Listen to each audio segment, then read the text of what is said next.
estamos desde este río Uruguay, cruzamos sobre el Paraná y casi llegamos al río Paraguay porque nos vamos junto a un paraguayo de origen cordillerano. Actualmente se desempeña como director de bienes culturales en el Paraguay. Más allá de su currículum de arquitecto, de formación, y es una persona sencilla que lo conocimos en las misiones jesuíticas, apasionado por este espíritu, y como muchos de nosotros también se embarcó en este barco sin necesidad de que alguien le dé un premio económico. Me estoy refiriendo a Julio Ibarra, un amigo nuestro aquí de Paraguay, actualmente en esta responsabilidad de colaborar con nosotros desde los bienes patrimoniales del Paraguay. Arquitecto, bienvenido, le cedo el espacio y que sea todo suyo esta oportunidad de compartir con nosotros este espacio tan interesante de concentración original sobre las plazas como espacio arquitectónico de las misiones jesuíticas. Bienvenido.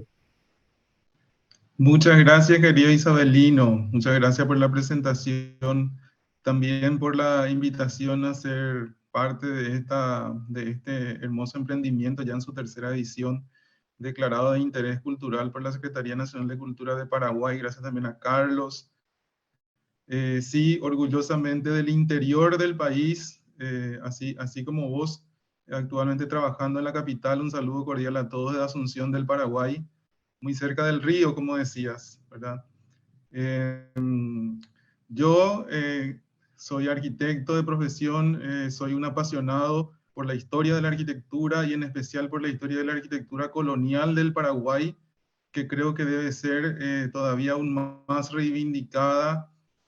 Reconocemos que hay muchos aspectos que todavía siguen desconocidos y es un gran desafío también para nosotros y para los historiadores paraguayos indagar para justamente poner en valor, y yo no sé si es coincidencia, pero la relación que hay con la colega que expuso antes también tiene que ver con algunos aspectos de mi exposición. Cuando me pasaron los ejes temáticos, ahí rápidamente pensé, bueno, ¿qué puedo presentar?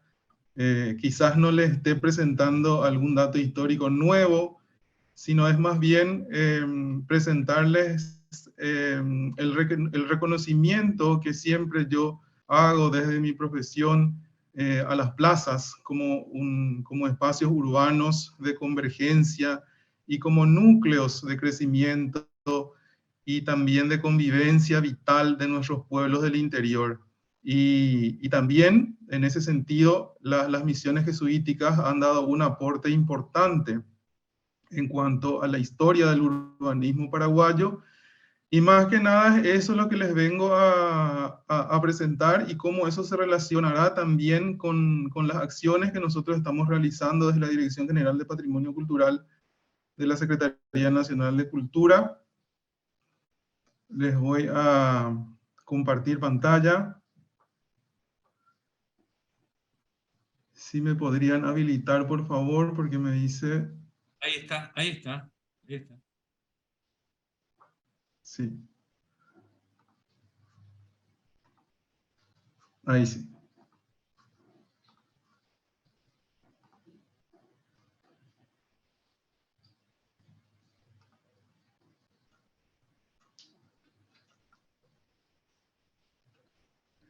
No sé si están viendo mi pantalla ahí. Si me escuchan bien. Perfectamente, Ok. arquitecto. Bueno, muchas gracias.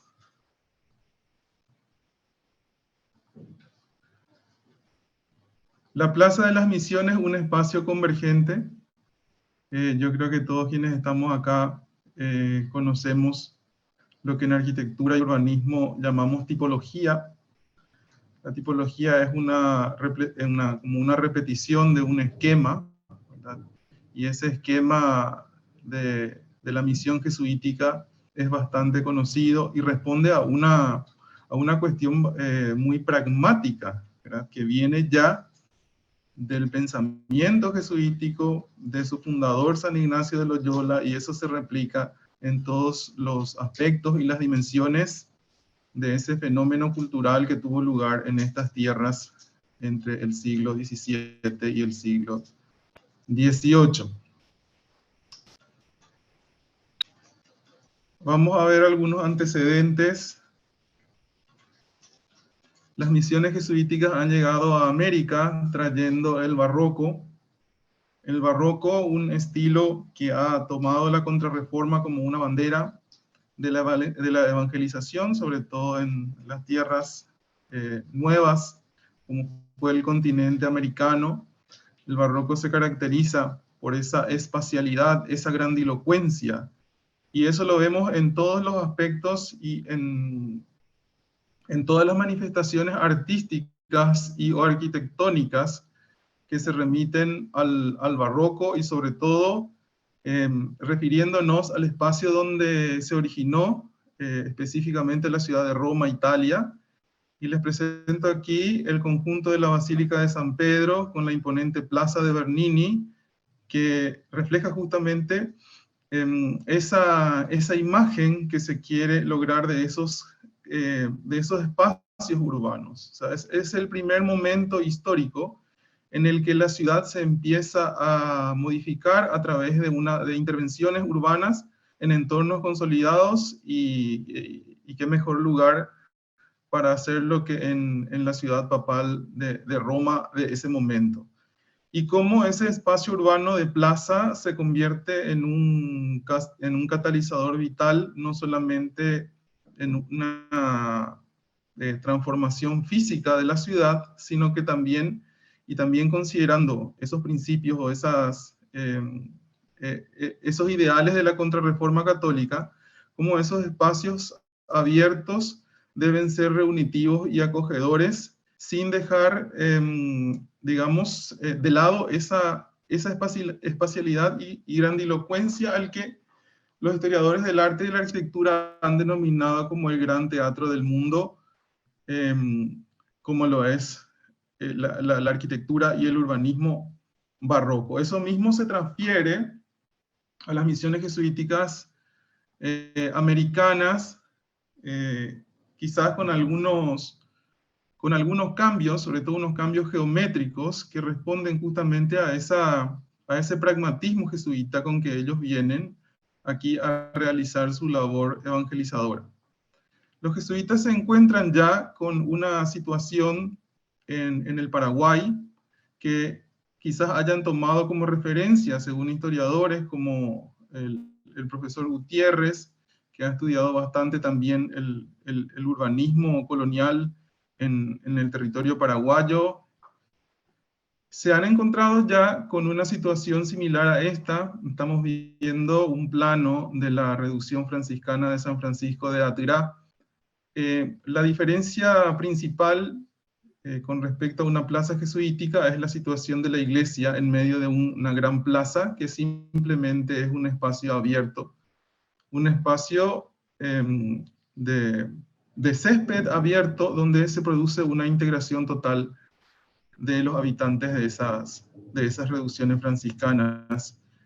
Vemos la situación de Atirá actualmente, y es justamente la relación que quería hacer con la colega que ha expuesto, porque en varios casos nuestros pueblos aquí en el Paraguay, sobre todo los pueblos más antiguos, han crecido a partir de estos espacios centrales urbanos, así como las reducciones franciscanas y también como las reducciones jesuíticas, en algunos casos que les voy a decir más adelante.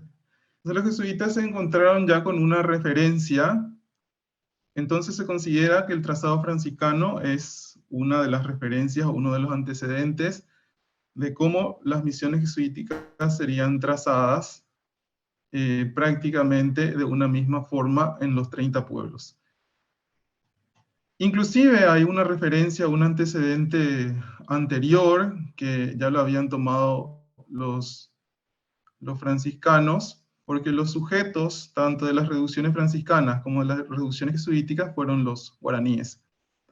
¿Cómo vivían los guaraníes en estos lugares de tipo provisorio? Porque sabemos que los guaraníes practicaban una cultura seminómada. Entonces ellos vivían en estos lugares denominados taba, en donde ya había un espacio central, que puede ser como un antecedente tanto de la plaza franciscana como de la plaza jesuítica, un espacio no solamente reunitivo, sino un espacio multifuncional, que también tiene una dimensión o una característica sagrada en cuanto a las creencias religiosas de los guaraníes. Estos espacios centrales estaban definidos por la construcción de estos ogaguazú o de las casas grandes, que luego también se transfieren al urbanismo jesuítico. Tanto fue digamos, la importancia que tuvo estos precedentes, así como las tabas guaraníes, como el trazado de las reducciones franciscanas o de los pueblos de indios originarios, que la mayoría de nuestros pueblos que tuvieron origen, por ejemplo, en capillas o en capillas, centros de estancias o inclusive en postas, han repetido el esquema de esa gran plaza con el elemento central sagrado en el centro, la iglesia. De aquí tenemos, por ejemplo, el caso de Luque, una población que ahora está dentro del área metropolitana de Asunción y que, por cierto, es un gran desafío la conservación del centro histórico de estas ciudades, que están ya muy transformadas y anexadas, digamos, a la metropolización de la capital, cómo esos pueblos fueron repitiendo, y a partir de esa gran plaza comienza el crecimiento de esos pueblos que más tarde fueron adquiriendo el trazado endamero. Y ya que estamos revisando un poco los orígenes del urbanismo en el Paraguay, les presento aquí Asunción a fines del siglo XVIII, hacia 1785, en este famoso plano de Félix de Azara, en donde nos muestra que Asunción es un caso sui generis dentro de todo este conjunto, digamos, de tipologías en que se divide entre lo franciscano y lo jesuítico, por unas cuestiones bastante peculiares de adaptación a la situación geográfica y al clima de aquella ciudad que nace a partir del fuerte de Nuestra Señora Santa María de la Asunción. Otra de las influencias bien marcadas es la influencia de las primeras reducciones en el Perú, que no solamente definieron ese trazado geométrico de las misiones jesuíticas, sino también otros aspectos que tenían que ver en cuanto a la organización de las misiones, como la concepción del programa misional, la lengua guaraní como símbolo de la identidad, de por sí también la definición de la traza y los usos del pueblo misionero, y en cierta medida la estructuración también de los espacios físicos, a través de las ordenanzas de 1573, que establecía que los pueblos se formasen al modo de los del Perú o como más gustaban a los indios. Y por lo visto que a los indios les gustaron cómo se trazaron aquellas ciudades en el Perú, que se repite básicamente el esquema. Otra de las influencias también podría haber sido la legislación indiana, que ya establecía este trazado endamero, que es más o menos parecido al trazado misional jesuítico, del cual Asunción hizo caso omiso y se formó prácticamente como una ciudad medieval que fue adaptándose a la situación geográfica. Las misiones jesuíticas son ejemplos de civilización y organización.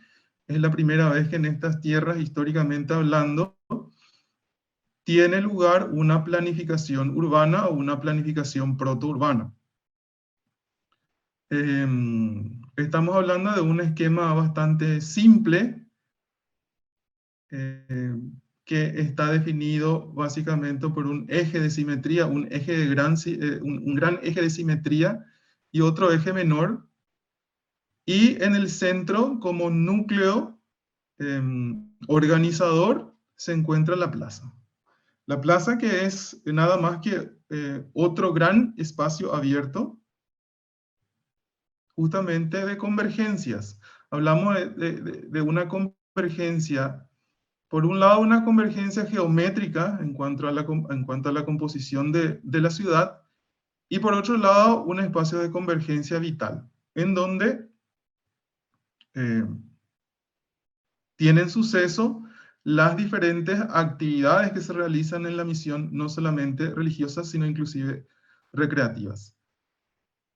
Los elementos urbanos de la misión jesuítica, acá vemos un plano de la misión de Candelaria, se dividen generalmente en dos, en el núcleo, en donde se concentra el templo como el edificio más importante, el colegio, el cementerio y detrás la huerta. Y por otro lado, el gran sector que corresponde a las casas de indios, al sector mayoritariamente habitacional,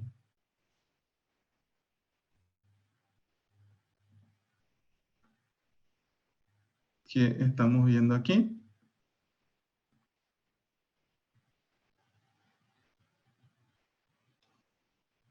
La plaza, en una misión jesuítica, es el génesis de la ciudad. O sea, él es el origen. Quizás el trazado haya iniciado con el trazado mismo de la plaza, en ese espacio que los jesuitas eligen convenientemente, de acuerdo a las características del sitio, concentra el conjunto de las actividades de la comunidad, y dentro de esa visión barroca que se transfiere a estas tierras, representa la sacralización y la visión del mundo como gran teatro, acumulación de funciones civiles y religiosas, y se convierte en el espacio central.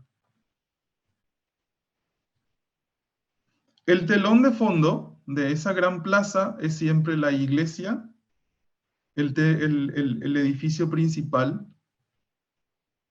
y no hasta el momento de que hayan descubierto la cantera de cal y hayan transformado esa técnica constructiva en la última fase de las misiones jesuíticas, que se pudo construir o realizar esta arquitectura barroca en Itacú, o en la piedra arenisca roja de las misiones, es que se puede transferir o trasladar el modelo jesuítico de la Iglesia del Jesús de Roma a las misiones jesuíticas, y ese es principalmente ese gran telón de fondo que decimos de ese espacio de convergencia que es la plaza.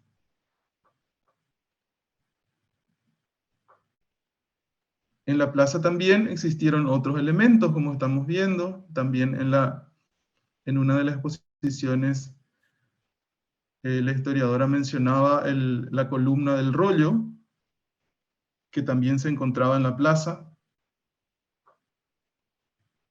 Una representación de esa vitalidad, de esa convergencia en la gran plaza jesuítica, donde se realizan actividades de todo tipo, con el telón de fondo de la iglesia como edificio más importante.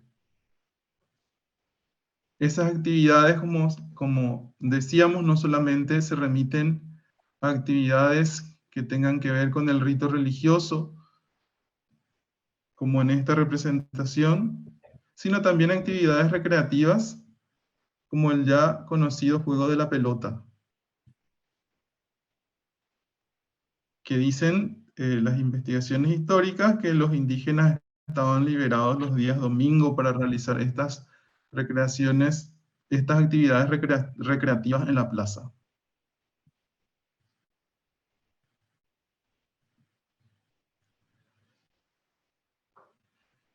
Y aquí es donde quiero hacer una conexión con el tema anterior y con los objetivos del trabajo que presentaba la arqueóloga en Santo Tomé. El gran desafío es conservar el remanente, sobre todo de esos pueblos que han crecido en base a la trama o al trazado jesuítico. En Paraguay tenemos 7 pueblos, en realidad eran 8, pero prácticamente de encarnación de la misión de Nuestra Señora de Itapúa no queda nada. Sin embargo, también estamos trabajando desde la Secretaría de Cultura de definir el área de protección arqueológica de la misión de Nuestra Señora de la Encarnación de Itapúa.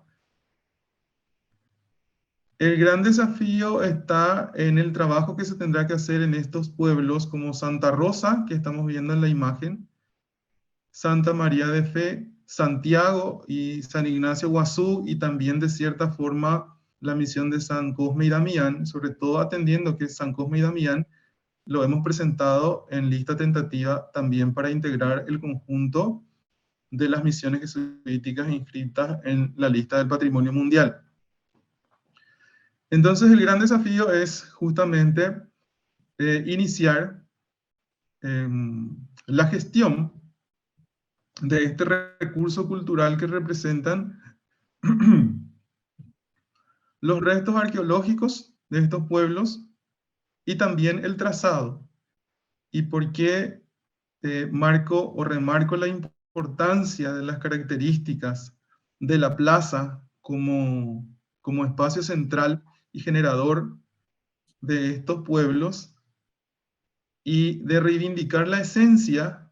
Es justamente para tratar de poner en valor a través de la recuperación de la originalidad de estos espacios y de la protección de los remanentes arqueológicos a través de su salvaguarda, de las gestiones atinentes a su conservación, a su promoción, para su puesta en valor. Estamos iniciando trabajos también, sobre todo en Santa Rosa, a través de la firma de un convenio, un acuerdo específico para ir trabajando no solamente en Santa Rosa, sino también en los demás pueblos de origen jesuítico.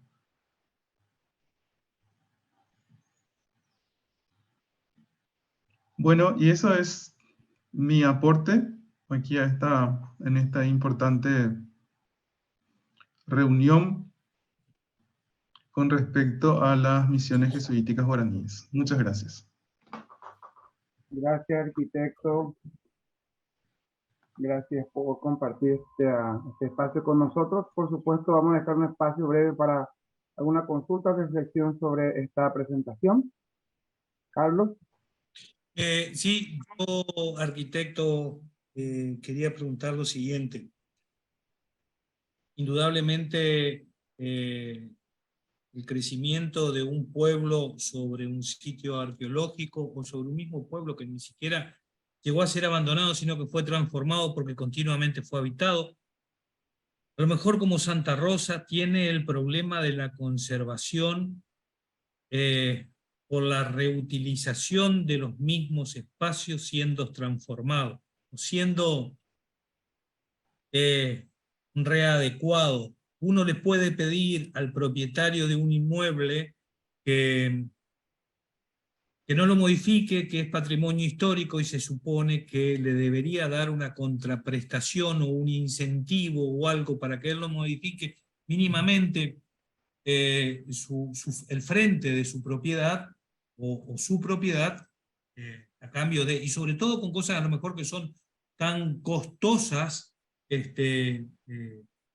mantener el techo, un techo de teja de una antigua casa, de una tira de viviendas en Santa Rosa, es muy costoso, es muy difícil que el propietario no intente ponerle membrana o cosa por el estilo, buscando una solución rápida. ¿Existe alguna política institucional a nivel nacional de ayuda para preservar el patrimonio? Es decir, yo te pido a vos, propietario, que vos no modifiques tu casa, que vos conserves el patrimonio histórico que está frente a la plaza, a cambio de, o yo te ayudo con, ¿existe eso?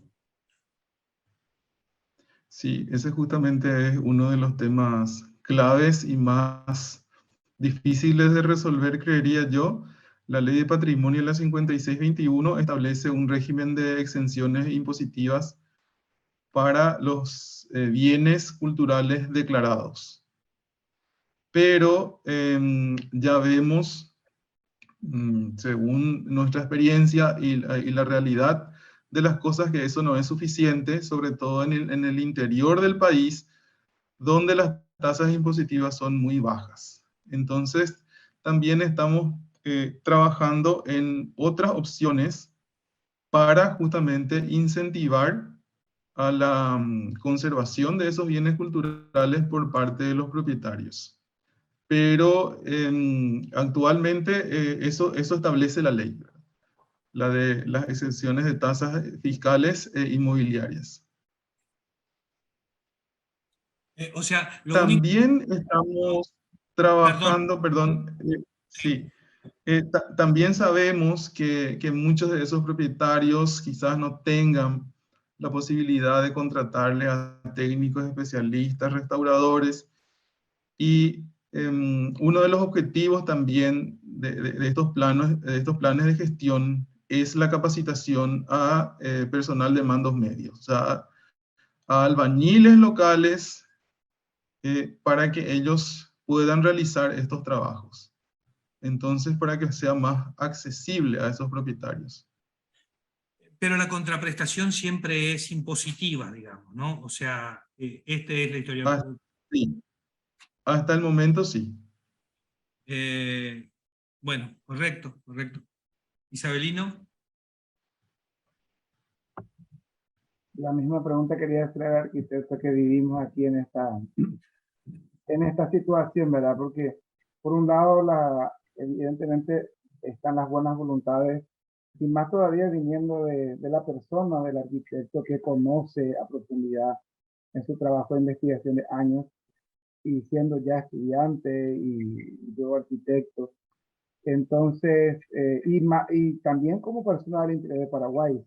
Esta es viene como una actualización también un poco de las misiones jesuíticas en el contexto del mundo guaraní, porque está el tema guaraní en esto que aflora también en la lógica de cómo se conserva aquello. Entonces es una cuestión muy interesante cultural, que también eso que hablaba hace rato el doctor Silvio Camacho, ¿verdad? Del empoderamiento, en mi casa, pero yo veo que hay que hacerlo novedoso, entonces que implica muchas veces esto de incorporar, o en su defecto, como pasó en otra comunidad donde se tuvo que pasó hace 2 años, 3 años, ¿verdad? Que se tuvo que literalmente echar una parte del edificio para construir algo moderno, ¿verdad? Por ejemplo.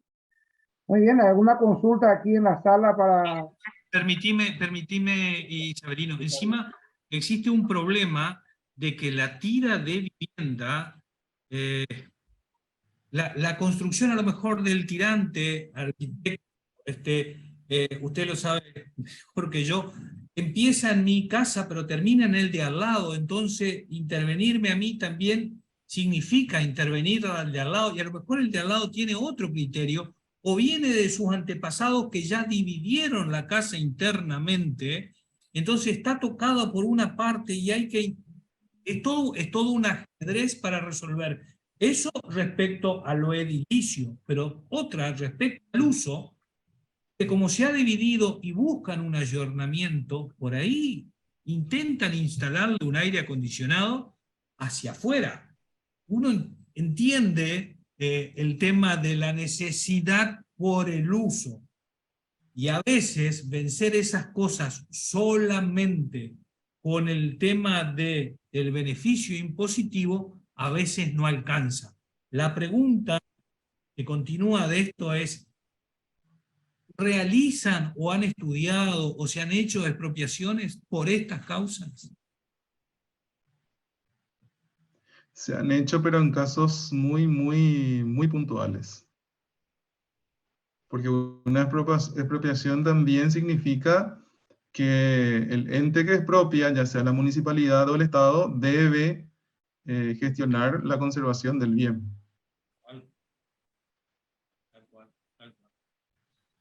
Gracias, arquitecto. Isabelino.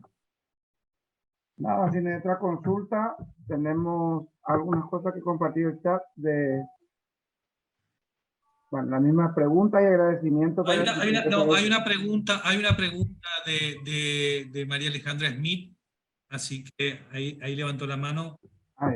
Correcto. Julio, muchas gracias por su presentación.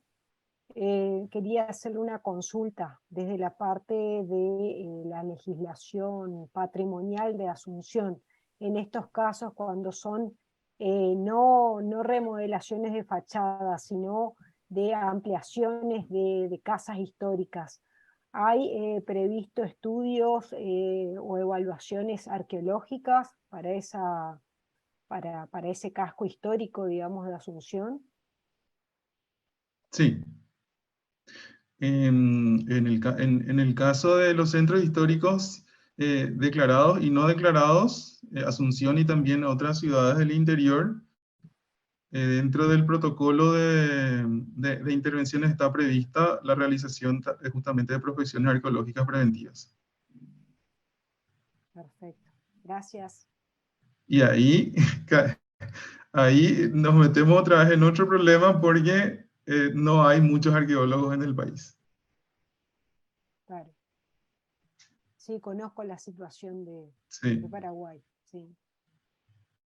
Muy bien, arquitecto Julio, muchas gracias por compartir.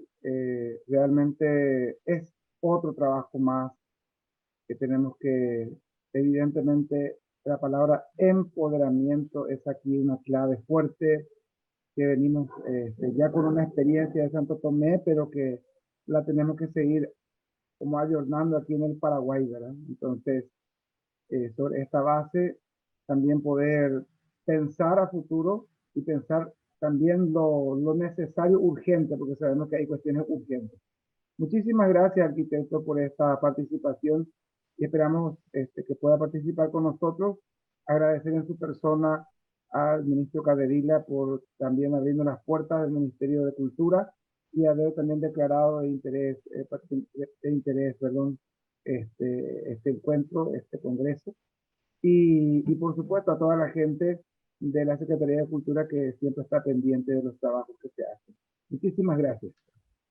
Muchas gracias a ustedes por la invitación y por el espacio, y le haré llegar el saludo al señor ministro. Muchas gracias, Carlos.